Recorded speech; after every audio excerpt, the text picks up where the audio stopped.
Who knew a urinal could flush out such controversy? In April 1917, a porcelain urinal, yes, you heard that right, was submitted to an art exhibition in New York. It was presented turned on its side, signed with the name R. Mott, and given a title, Fountain. At first glance, it seemed absurd, but this urinal, this humble object, would spark one of the greatest controversies in art history. It would force the art world to ask a question it still struggles with today. What is art? Is art about the mind and not the eye? Are choice and intention acts of creation? Let's reflect on this, but first a resume, because behind the urinal's stark simplicity lies a story of rebellion, scandal, and a possible twist. Did Marcel Duchamp actually create Fountain, or does its origin trace back to someone overlooked by history, a woman named Elsa von Freytag-Loringhoven? To understand the significance of Fountain, we need to go back to 1917. The world was at war. Modern art had already begun to challenge tradition with movements like Cubism and Futurism. Artists were pushing boundaries, seeking new ways to express a rapidly changing world. In New York City, the Society of Independent Artists was formed, a group determined to break free from the rigid rules of the traditional art world. They announced their first exhibition, promising radical openness. Any artist who paid a $6 fee could submit their work, and it would be shown without judgment. What's important to note here is that Marcel Duchamp himself was one of the directors of the society. As a leading figure in the group, essentially serving as a president of sorts, Duchamp was actively involved in the creation of the exhibition and its promise to accept all works without censorship or prejudice. This gave his next move a particularly sharp edge and was certainly rebellious. Duchamp wasn't just an outsider testing the system. He was inside the very organization that would be forced to confront its own contradictions. The exhibition was a celebration of artistic freedom, with no committees, no censorship, no rules. Or so they claimed.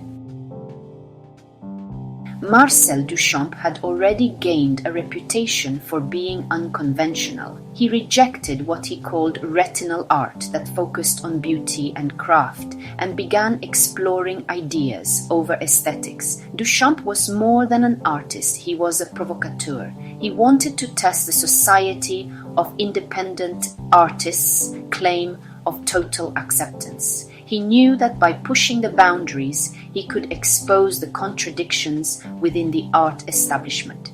And so Duchamp supposedly went to the J.L. Mott Iron Works, a plumbing store on Fifth Avenue. There he bought a standard porcelain urinal. He turned it on its side, signed it R. Mott, and titled it Fountain.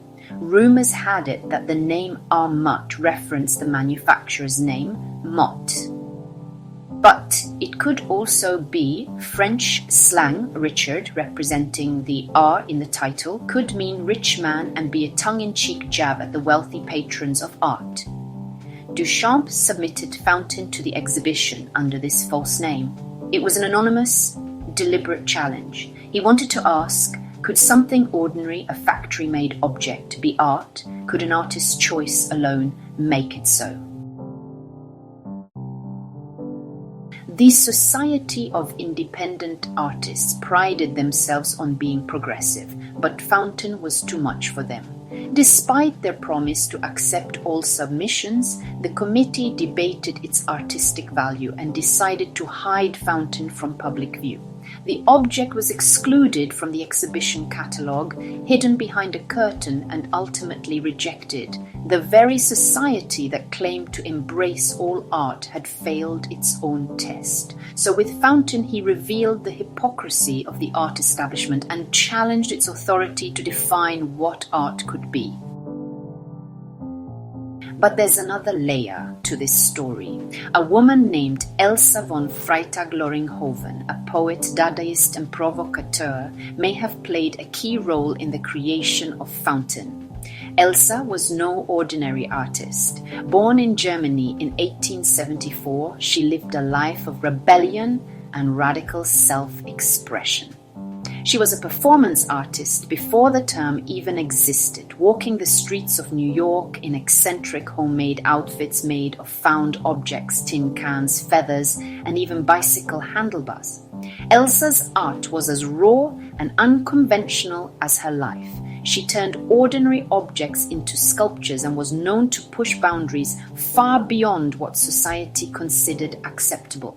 There's evidence suggesting that Elsa may have been the true creator of fountain. Duchamp himself wrote to his sister in 1917 saying that one of his female friends sent in a porcelain urinal as a sculpture under a masculine pseudonym. While Duchamp never named Elsa, the description fits her perfectly.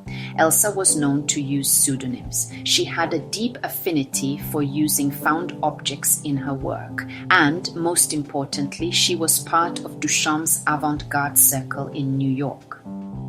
Many historians believe Elsa's involvement has been overlooked, erased by a male-dominated art world that gave credit to Duchamp. But some sources say that it could have been an attempt for Duchamp to protect his friend when he took responsibility as the creator of the fountain. After its rejection, fountain might have been forgotten entirely if not for photographer Alfred Stieglitz. Stieglitz took a striking photograph of fountain, elevating the urinal to an almost sacred object. The photograph was published in the avant-garde magazine The Blind Man, alongside an anonymous defense of fountain. It read, "Whether Mr. Mutt with his own hands made the fountain or not has no importance. He chose it. He took an ordinary article of life, placed it so that its useful significance disappeared under the new title and point of view. He created a new thought for that object. This photograph ensured that fountain survived as an idea, even after the physical object disappeared, likely thrown away by the exhibition organizers." Fountain sparked a revolution. It shattered the boundaries of art and paved the way for postmodern movements like conceptual art and pop art. Duchamp, or perhaps Elsa, showed the world that art could be about ideas, intention, and context, rather than just craftsmanship or beauty. Today, Fountain remains one of the most controversial and iconic works in art history.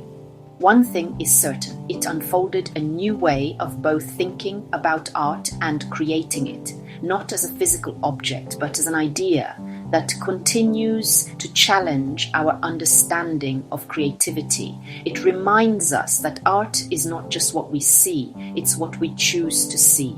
Thank you for joining us through art's most daring rebellion. If you enjoyed uncovering the secrets of Fountain and the stories behind it, don't forget to like, share, and subscribe to Leap Art TV.